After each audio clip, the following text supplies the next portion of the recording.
right, so this is the third and final video for section 4.1 of AP Calculus on extreme values of functions. We're going to look at example 4 and example 5 from your notes in this video. And I think the directions for example 4 got cut off on the slide for some reason. But we were told, just like in example 3, to identify the critical points and determine the local extreme values for this function. And our function is f of x equals the absolute value of x minus 2 plus 3 on the closed interval from -5 to +5. So that tells me that I'm insured to have an absolute minimum and an absolute maximum since it is a closed interval. Other than that, though, I need to focus on the same steps that I've been doing with all of the other problems in terms of finding the domain, which they've already given us, finding the critical point, and then determining whether we have maxes or mins at those critical points. So before we can find the critical points, we have to find the derivative. And what we know is that we cannot find the derivative of an absolute value function when it is written as an absolute value function. So the first thing we would need to do is rewrite that as a piecewise function. So the pieces, I know that the normal vertex of an absolute value function is at 0, 0, but the transformations here would transform my vertex to 2, 3. So that means that the first piece of my absolute value is going to apply to x is less than or equal to 2, and the other is going to apply to x is greater than 2. When x is less than or equal to 2, what is inside of the absolute value would have a negative slope. And when x is greater than 2, what is inside of the absolute value would have a positive slope.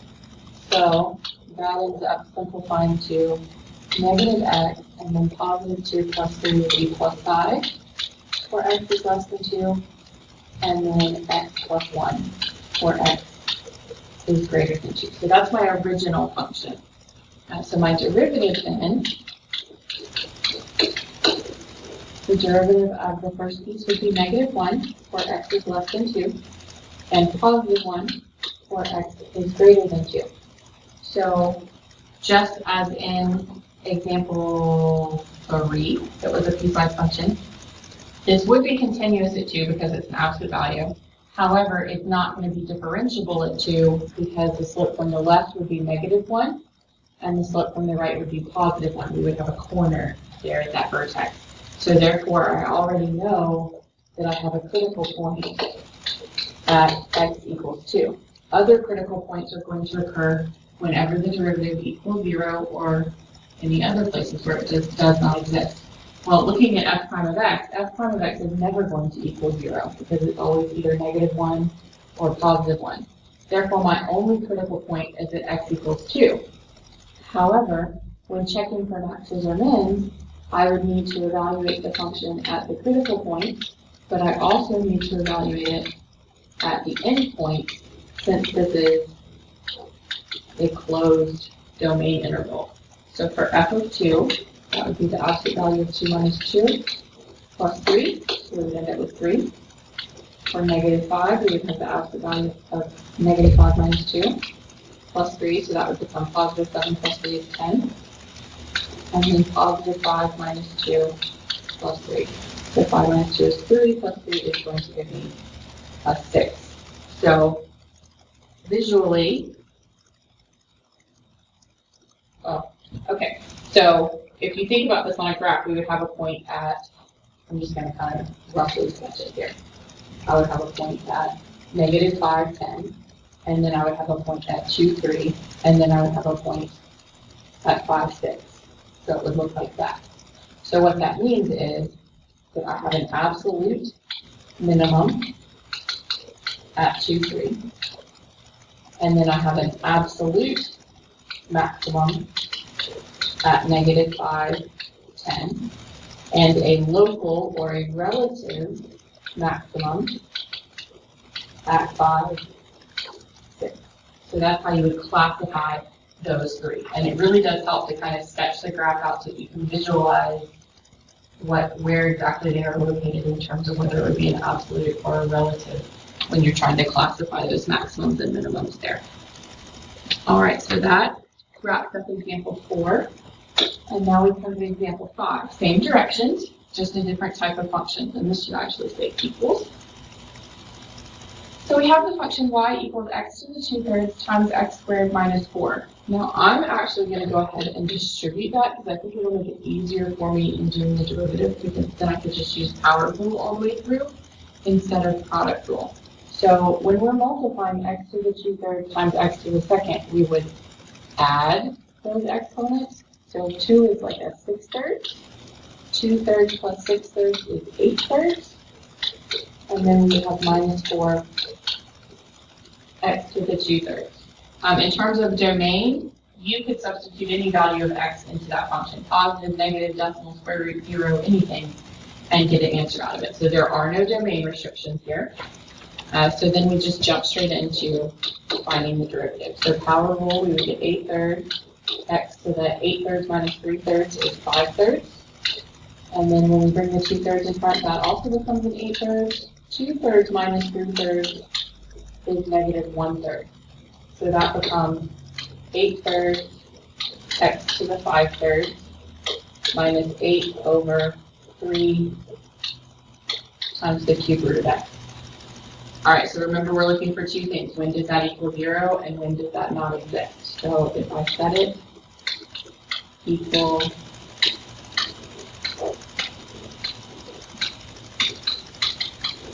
to 0, the first thing I would want to do is I would definitely want to multiply through by 3 to get rid of that part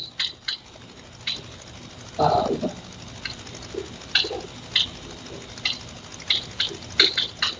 the fractions at least.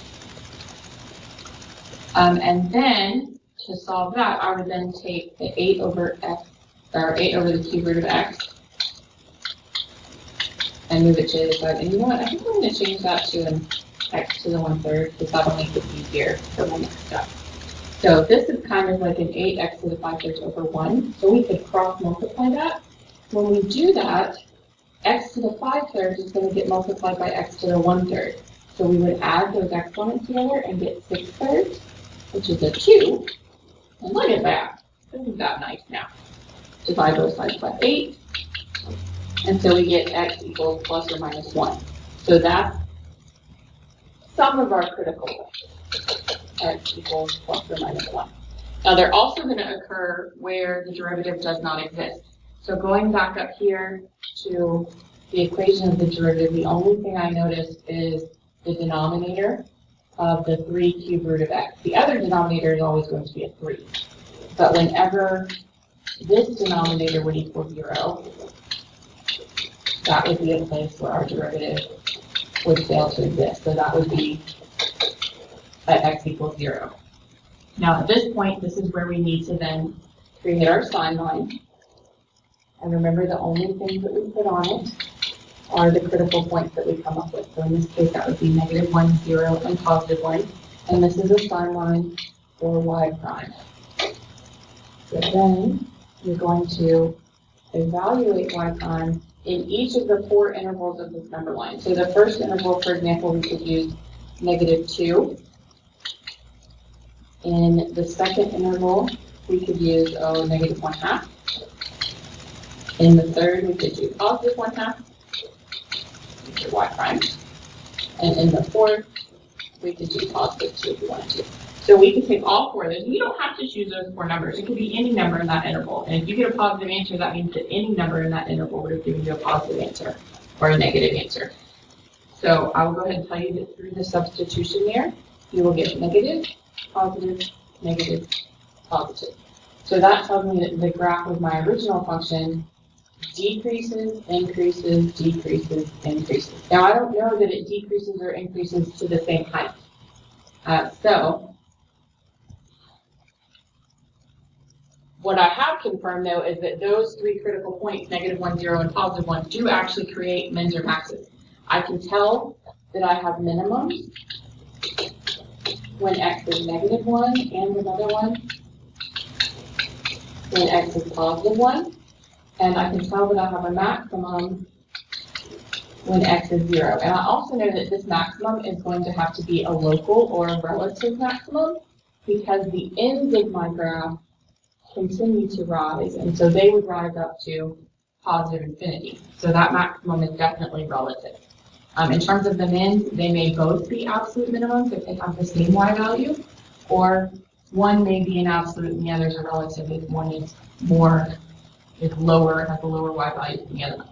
So to find the y values, we would need to evaluate from our original function, plug those three numbers into your original, so into x to the 2/3 times x squared minus 4.